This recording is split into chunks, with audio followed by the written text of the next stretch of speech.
आज हम आपको बताने वाले हैं एक ऐसे खाद्यान्न के विषय में जो हमारे देश में प्रचुर मात्रा में पाया जाता है, जिसको प्रचुर मात्रा में जिसका सेवन भी किया जाता है। तो एक ऐसा इसको देख करके आपको अंदाजा लग रहा होगा आज हम किसकी चर्चा करने वाले हैं। और भारतवर्ष के अंदर में पूर्व से लेकर पश्चिम तक, उत्तर से लेकर के दक्षिण तक सब जगह पर ये प्राप्त होता है।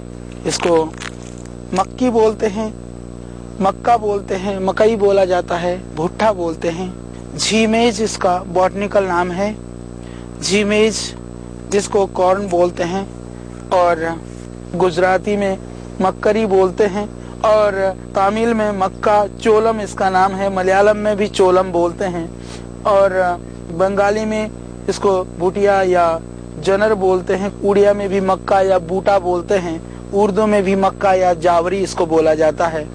निश्चित रूप से खाद्यान्न के रूप में, भोजन के रूप में हम इसका प्रयोग करते हैं। तो भोजन यदि हम विधि पूर्वक करें तो वह हमारे लिए औषध बन जाता है, और यदि औषध को भी विधि के साथ सेवन न करें तो कभी कभी हमारे लिए वह हानिप्रद हो सकता है। क्योंकि हमारी एक ऐसी मानसिकता इस देश की अभी विकसित हो रही है, लोगों में एक अवधारणा बन गई है कि औषधियां जो बड़ी बड़ी सुंदर पैकेटों में, डिब्बियों में बंद जो है वह औषधियां ही दवाइयां होती हैं। हमने इसको भुला दिया कि हमारे ऋषियों ने, हमारी महर्षियों ने, हमारे पूर्वजों ने जो हमारे घर में, जो हमारे आंगन में, जो हमारी रसोई में, जो हमारे नित्य प्रयोग में आने वाली वस्तुएं थी, उनके गुणों का अन्वेषण करके यह बताया कि किस तरह से वह हमारे जीवन में सिर्फ खाद्यान्न के रूप में नहीं अपितु औषधि के रूप में बहुत कारगर हो सकती हैं।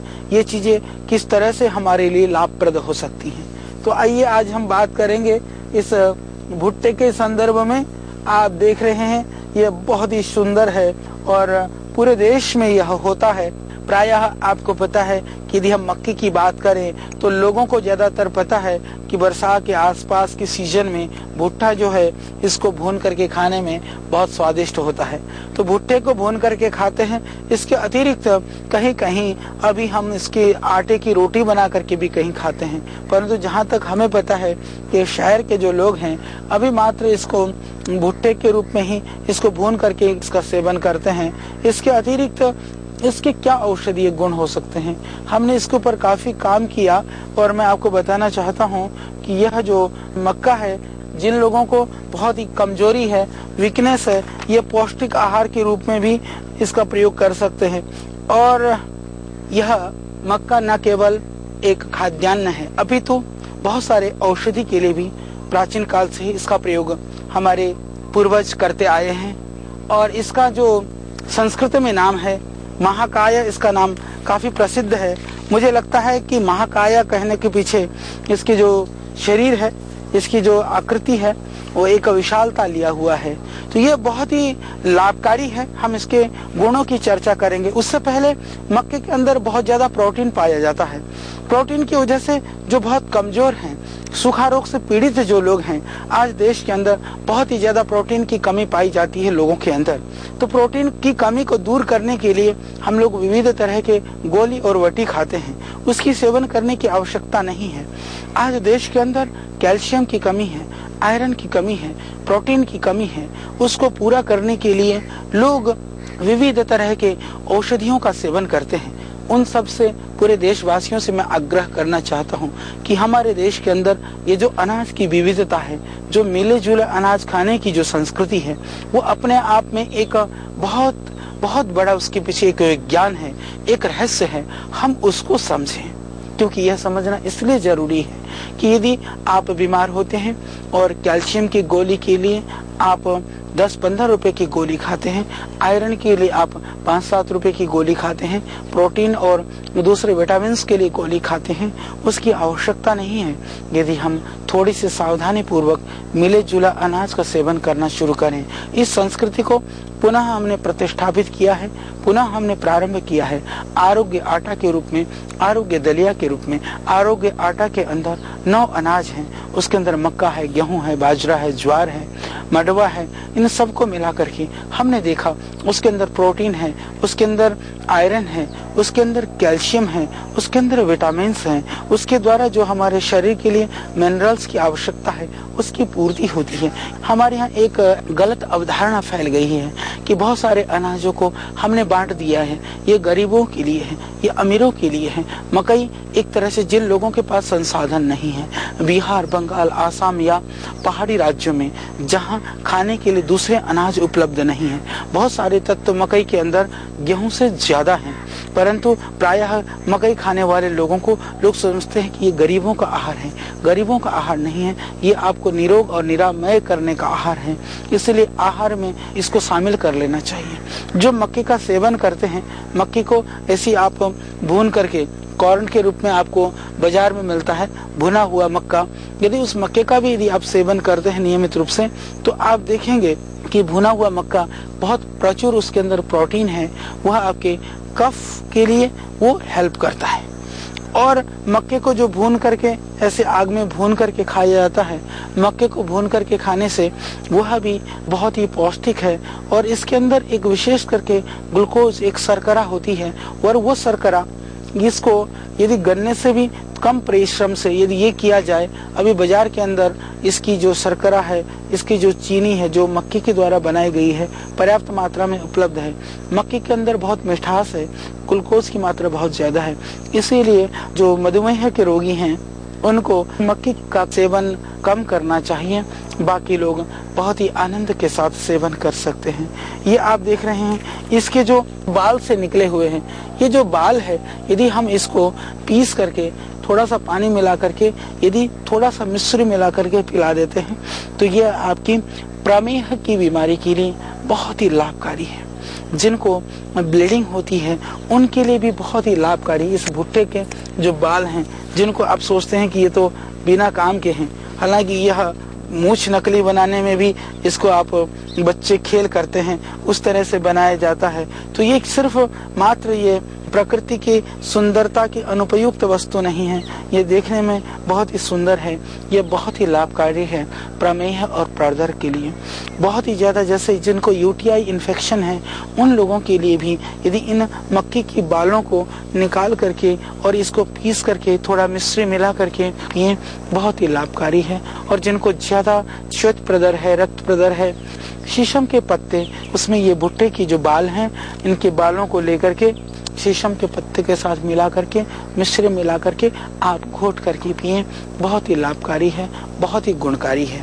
और दूसरा इसका जो प्रयोग है हम प्रयोग कर सकते हैं इसका मूत्र संबंधी रोगों के लिए, जिनको पेशाब कम होता है, रुक रुक करके पेशाब होता है, उनके लिए यह बहुत ही गुणकारी है। हमने सुना है फिलीपींस के अंदर मूत्र रोगों की जगह यह मूत्र रोगों को दूर करने के लिए इसका बहुत ही ज्यादा प्रयोग किया जाता है। और हमने सुना है कि निश्चित रूप से यह जो पौधा है फिलीपींस में भी और ग्रीस में भी इसको मूत्रजन्य रोगों में, ये विदेशों में इसकी प्रामाणिकता के साथ आज भी प्रयोग किया जा रहा है। तो हम इसका प्रयोग करें और मूत्र संबंधी जितने भी विकार हैं या धातु संबंधी जो रोग हैं उनको हम दूर करें। मक्के के सेवन की विधि में आपको पता है कि इसको हम आग में डायरेक्ट भून करके सेवन करते हैं। बहुत सारी जगहों पर विशेष करके पहाड़ी क्षेत्रों में कच्चे मक्के को पानी में इसको उबाल करके फिर इसमें नींबू नमक डाल करके सेवन करते हैं। तो कच्चे मक्के को भून करके आप ले सकते हैं, उबाल करके ले सकते हैं। और बेबी कॉर्न जो आती है, छोटी छोटी मक्खियाँ, बेबी कॉर्न का सूप वगैरह पीने की परंपरा भी है, लोग उसका सूप बना करके पीते हैं। और मैं एक बात कहना चाहता हूँ, सूप भी स्वादिष्ट है, उससे आपको बहुत प्रोटीन मिलेगा, उससे आपको बहुत ताकत मिलेगी। पर यदि इसको कच्चे को ही इसको थोड़ा मक्के के दाने निकाल करके भी कूट करके रख लें तो आप यदि उसका काढ़े की तरह से सूप की जगह आप यदि उसको भून करके चाय की तरह से भी पी लें तो उससे आपके खांसी के लिए, आपके कफ रोगों के लिए मक्की बहुत ही कारगर है। यदि हरे मक्के को ले लेते हैं तो ये डंठल सहित, जैसे आप देख रहे हैं ये मक्की है, तो इसके डंठल के साथ में ही इसको टुकड़े कर करके रख लें और आप प्रयोग करें अपने खांसी के रोगों के लिए। ज्यादा खांसी है, थोड़ा सा सौंठ मिला दें, थोड़ा सा अदरक मिला दें, थोड़ी सी तुलसी के पत्ते मिला दें, उसमें काली मिर्च मिला लें। इन द्रव्यों को मिलाने से इसका गुण बढ़ जाता है। तो ये जो मक्की के दाने जो है वह डंठल के साथ में सूप बना करके पिएं, इसका काढ़ा बना करके पिएं, बहुत ही लाभकारी है। और यदि मान लीजिए कि आपने मक्की को खा लिया भून करके, यदि डंठल भी बचा हुआ है, डंठल को जला करके राख बना करके यदि पिला दें, पथरी के लिए बहुत ही कारगर है। जिनको पथरी की परेशानी है, बार बार जिनको पथरी बनती है, मक्की के डंठल का क्षार भी बना करके आप सेवन कर सकते हैं। तो ये मकई का जो क्षार है वह बहुत ही कारगर है। यदि आप उस राख का सेवन शहद के साथ करते हैं या गुनगुने गर्म पानी से, 1-2 ग्राम मात्रा 3 ग्राम तक का आप मक्की के डंठल के जो राख है उस राख का सेवन करें, पथरी के लिए बहुत ही कारगर है। और जिनको धसका उठता है, बार बार रुक रुक करके श्वास आता है, उन सब स्थितियों में यह बहुत ही लाभकारी है, बहुत ही कारगर है यह मकई। और जिन लोगों को बहुत ही ज्यादा पेशाब में परेशानी है और अंदर किसी तरह से जलन होती है, दाह और जलन के लिए भी उस राख को यदि पानी के साथ ठंडे पानी से पिला दें तो उससे तुरंत आपके मूत्र संबंधी रोगों में, मूत्र की जलन में, दाह में और रुक रुक करके जिनको पेशाब होता हो उसमें इससे पूरा आपको लाभ मिलेगा। तो ये भुट्टे का दानों का तो लाभ ही है, इसके अतिरिक्त इसके जो डंठल है उसका भी पूरा लाभ है। इसके अतिरिक्त इस मक्के की ऊपर जड़ होती हैं, इन जड़ों को यदि आप निकाल करके काढ़ा बना करके पिए, निश्चित रूप से आपके मूत्र संबंधी रोगों के लिए बहुत ही लाभकारी है। और जैसे मैंने बताया कि बाल का प्रयोग जो है वो बहुत रोगों में किया जाता है। और हमने देखा कि जो माताओं बहनों को जो पीरियड संबंधी परेशानी है उसमें भी यह बहुत ही लाभकारी है। तो इन अनाज को हम सिर्फ अनाज के रूप में नहीं, इन अनाजों को हम एक औषधि के रूप में जाने। औषधि का अर्थ है, दवाई का अर्थ है, जीवन की असावधानी से शरीर में जो विकृतियां हैं उन विकृतियों को दूर करने में जो मदद करे वह औषधि है। क्योंकि यह देहगत जो विकृतियां हैं उसको दूर करने में बहुत ही सहयोगी है। भुना हुआ जो मक्का होता है, भून करके यदि आप मक्के का सेवन करते हैं तो वह बहुत ही पौष्टिक है। और इसका आटे का बहुत ही कम सेवन करते हैं देश के लोग। यदि मक्के के दलिया बना करके सेवन करते हैं तो अत्यंत पौष्टिक है। जो बच्चे कमजोर हैं, मक्की, जौ, गेहूं और उसमें थोड़ा सोयाबीन, मक्की, जौ, गेहूं, सोयाबीन और चना, इन 5 अनाज को भी मिला करके मात्रा आप अपने हिसाब से, माताओं बहनों को ज्यादा पता है, कम ज्यादा कर सकते हैं, तो रोटी बना करके अपने पारिवारिक जनों को खिलाइए। शारीरिक क्षणता है वह दूर हो जाएगी। यह बहुत ही लाभकारी है, बहुत ही कारगर है यह मकई। लोग मक्के की रोटी और सरसों का साग पंजाब आदि प्रांत के भी सुप्रसिद्ध भोजन है। वो शीत ऋतु में काल विशेष में हम सेवन करते हैं, परंतु उसमें और दूसरे अनाज मिला करके आप 12 महीना प्रतिदिन प्रयोग करने के लिए आप प्रयोग करें तो जो आपकी प्रोटीन की कमी है, शारीरिक क्षणता है वह दूर हो जाएगी। और जो मक्की उगाने वाले हमारे करोड़ों जो किसान भाई बहन हैं उनके लिए उनके इस मक्की का उचित मूल्य मिलेगा तो किसान खुशहाल होगा, समृद्धशाली होगा। किसान की समृद्धि और आपका स्वास्थ्य दोनों ही लाभकारी होंगे और आप बचेंगे बहुत सारी बीमारियों से, बहुत सारे रोगों से। तो निश्चित रूप से मक्की की रोटी अच्छी लगती है सर्दी में और साग के साथ, परंतु मक्की की रोटी के अतिरिक्त भी गेहूं की रोटी में भी आप मक्के के आटा मिला करके सेवन करें और दूसरे आटे में भी आप मिलाइए, बच्चों को आप खिलाइए। तो आटे के रूप में जैसे मैंने बताया हमने भी आरोग्य आटा बनाया हुआ है, उस आरोग्य आटे का भी आप सेवन कर सकते हैं। तो दलिया के रूप में, आटा बना करके रोटी के रूप में, और आप कच्चे ही भून करके और सूप बना करके, काढ़ा बना करके, और इसके जो छिलक है ये पशुओं के लिए बहुत ही लाभकारी है। हालांकि यदि ये पत्ते ज्यादा दे देते हैं तो उससे दस्त लगते हैं, परंतु यदि ये दे देते हैं तो इससे दस्त भी अवरुद्ध होता है। तो जिनको दस्त लगा हुआ है यदि आदमी के लिए, तो आप इसकी जो डंठल है उसका राख बना करके दे दें तो ये दस्त के लिए भी लाभकारी है। जिनको कोलाइटिस है, जिनको आंव है, 50 ग्राम इस मक्की के जो डंठल है, डंठल को 100 ग्राम बेल का पाउडर करें, डंठल 50 ग्राम का राख बना लें तो थोड़ा सा बनेगा 5-10 ग्राम यदि बेल चूर्ण में मिला करके देते हैं तो उससे भी निश्चित रूप से आपको लाभ होगा।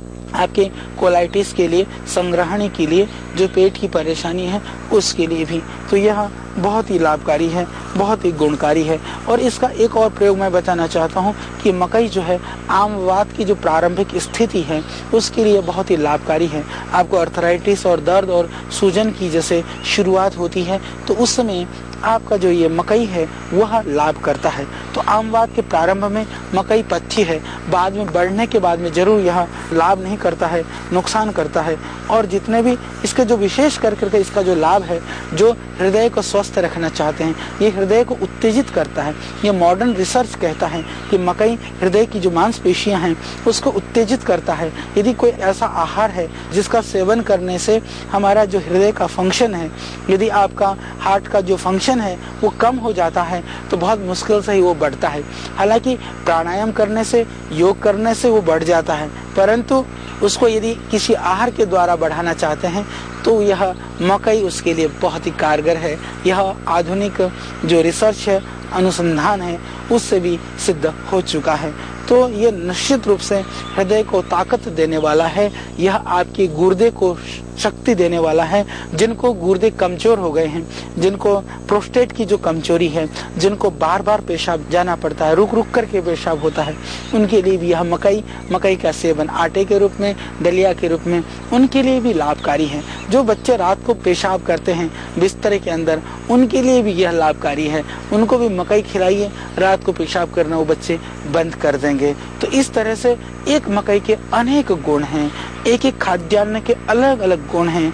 यदि हमें जीवन मिल रहा है, हम रोगों से बच रहे हैं, तो इसलिए भी बचते हैं क्योंकि हमारे यहाँ जो भोजन की जो विविधता है, भोजन के अंदर जो एक व्यापकता है, वह हमें रोगों से बचाता है। तो जैसे कि अभी आपको मैंने समझाया, मैंने बताया कि यह मकई मात्र अनाज नहीं है, यह हमारे देश के अंदर, हमारी परंपरा के अंदर ऋषियों के द्वारा प्रणीत जीवन निर्वहन के साथ में यह औषधि भी है। आइए इसके औषधीय गुणों को हम जाने। मक्के के बालों से लेकर के, भुट्टों से लेकर के, भुट्टे के डंठल से लेकर के इसके जड़ तक का हम सेवन करें। और इसके अंदर एक रोग होता है, काला काला सा इसमें जमता है, वो रोग भी हमने देखा कि कुछ भयानक जो त्रिरोग में जो इन्फेक्शन है उसमें भी यह बहुत ही लाभ करता है। तो यह मक्के की गुणों को समझें, मक्के को आहार के रूप में नहीं, आज के बाद में आप एक औषधि के रूप में भी इसको पहचानें। हमारा यही प्रयत्न रहेगा आपके लिए ढेर सारी नई नई जानकारियां लेकर के हम आपके बीच आए, जिसका आप आराम से प्रयोग कर सकें। खांसी हो रही हो तो भुट्टे को इसको जला करके इसकी राख को खिला दीजिए, फिर आप देखिए एक बीमारी से भी जब आदमी पीड़ित होता है तो कितनी परेशानी होती है। यदि इन द्रव्यों के द्वारा हम 2, 4, 10 बीमारी भी दूर कर सकते हैं तो मैं ऐसा मानता हूँ ये मानवता के लिए, देश के लिए, राष्ट्र के लोगों के लिए बहुत बड़ी सेवा हो सकती है। इसके अतिरिक्त जिनको हिचकी होती है, कई बार ऐसी हिचकी आती रहती है, किसी भी दवाई से बंद नहीं होती है, उस हिचकी को भी ठीक करने के लिए इस भुट्टे की जो ये कुकड़ी के जो अंदर का जो डंठल है उसको जला करके राख बना करके, यदि उस राख को यदि आप 1-1 या 2-2, 3-3 ग्राम शहद से चटा देते हैं तो हिचकी के लिए भी, खांसी के लिए भी बहुत ही कारगर है। ज्यादा खांसी हो, ज्यादा श्वास में परेशानी हो तो थोड़ा सा आप अदरक का रस और मिला दें, शहद, अदरक का रस और इसके 2-3 ग्राम की राख, तो निश्चित रूप से आपको मिलेगा पूरा लाभ। फिर हम आएंगे और ढेर सारी जानकारी के साथ आपके बीच। ओम।